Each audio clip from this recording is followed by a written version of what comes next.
Hi, I'm Dave, and in this video, I will show you how I troubleshoot and repair my DeWALT 120 volt AC circular saw. And this will also apply to other similar 120 volt AC power tools. This is my 7 1/4 inch circular saw, model DW357. I purchased this saw new sometime around 1990, so that was like 27 years ago. I needed to make a cut a few days ago, and when I plugged it in, the saw turned about an inch and stopped. I thought it might be helpful for someone else if I make a video on how to troubleshoot this circular saw. So let's get started. Here's a very simple explanation of the electrical diagram for the saw. This is a 120 volt AC plug and power cable. Mounted on the handle is this double pole trigger switch. And this is a wire to the carbon brush, the armature, and another carbon brush and wire. With the switch closed, it sends AC current through the brushes into the armature, and the saw blade rotates. The first thing I check for using a voltmeter is there voltage present to the plug. 124 volts AC, so power is available. Next, using the ohm scale, I attach the meter leads across the prongs of the power cord.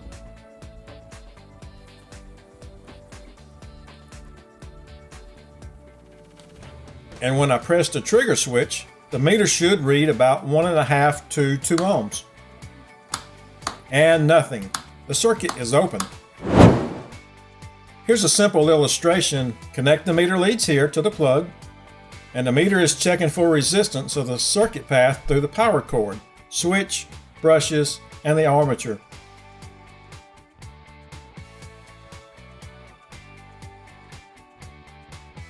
So this circuit is open, but why did the blade move about an inch to begin with when it was plugged into the power cord?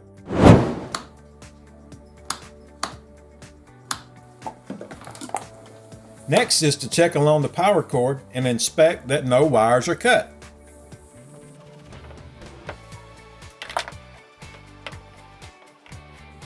I do have a place where I added tape last year, but no wires were cut, just the insulation, so I think this is okay.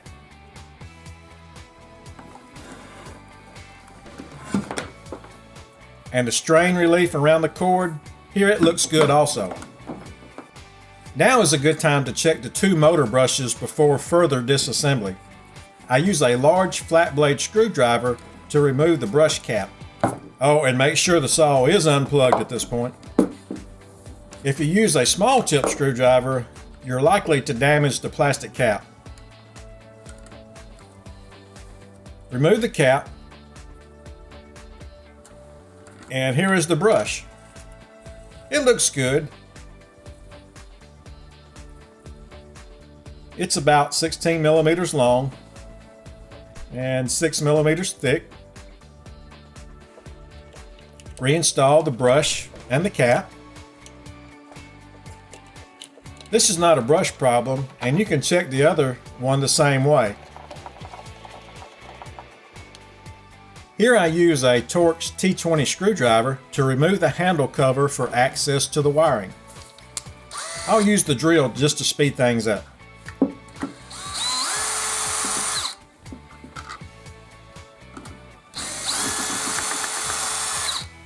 There are 2 different size screws, so remember which one goes where.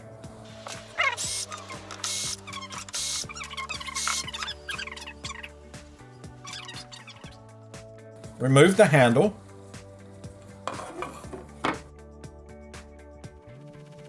These 2 wires are connected to the trigger switch, which is connected to the brush holder of the motor. Using the ohm meter, I expect to read about 1.5 to 2 ohms. And that looks good. Looking at the illustration, here's what I did. I connected the meter leads to this side of the switch, and the meter will read through the wires, the brushes, and the armature. And I expected a reading of about 1.5 ohms resistance. Next, I measure from one prong of the power cord to the switch, and it should read 0 ohms. So that wire is good. Looking at the illustration, I connect the meter leads to this side of the switch and this one to the plug. And that will measure the resistance through the wire, which should be very close to 0. Next, I measure across the other prong to the switch, and I get no reading. Looks like an open circuit. Looking at the illustration, here's what I did. I connected the meter leads to this prong of the plug and this one to the switch, measuring the resistance through the wire. And this is an open circuit, so here's the problem.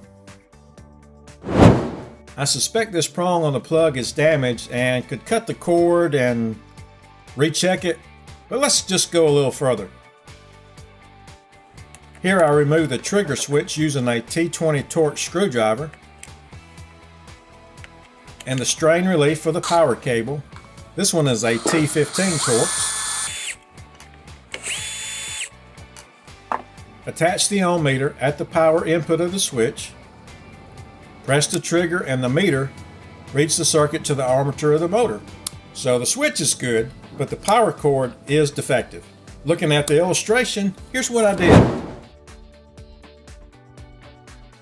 I connected the meter leads to the incoming side of the switch. With the switch closed, it will measure the resistance through the switch, the wires, the brushes, and the armature. Less than 2 ohms, so this part of the circuit is good. Here I remove the power cable from the switch using a Torx T20. Here I remove the strain relief from the power cord. Now I could have just added a new plug, but here I will replace it with a new cable.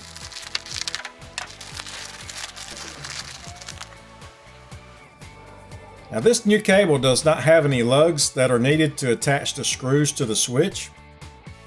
I have 2 here that I will crimp on to the wires. Using wire strippers to remove the insulation, give the stranded wires a little twist, slide the terminals on,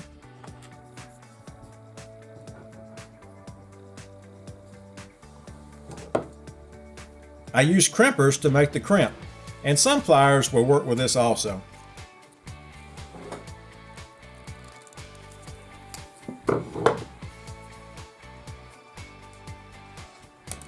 Feed the wires through the strain relief.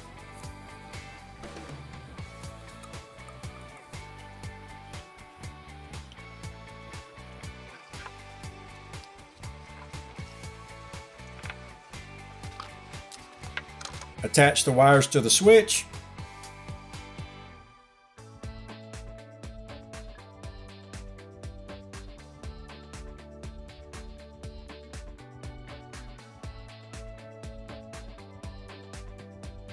Here I use the T15 bit for the strain relief screws. And when using a drill driver to tighten the screws, always use a low clutch setting so you will not strip out the hole.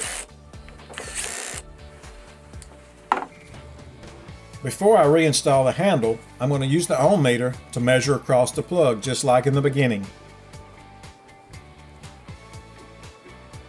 Press the trigger and it reads good.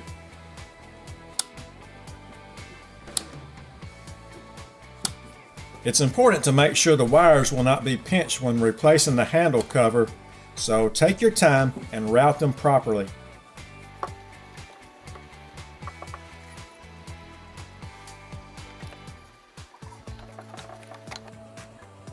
Remember which holes use the larger screws, then tighten all of them.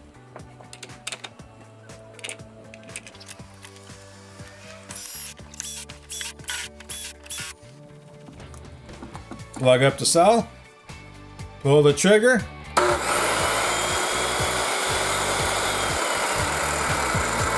now it's just like better than before. I know this video was long, but it was intended to help almost anyone to troubleshoot and repair their saw, and this can be applied to other 120 volt AC powered tools as well.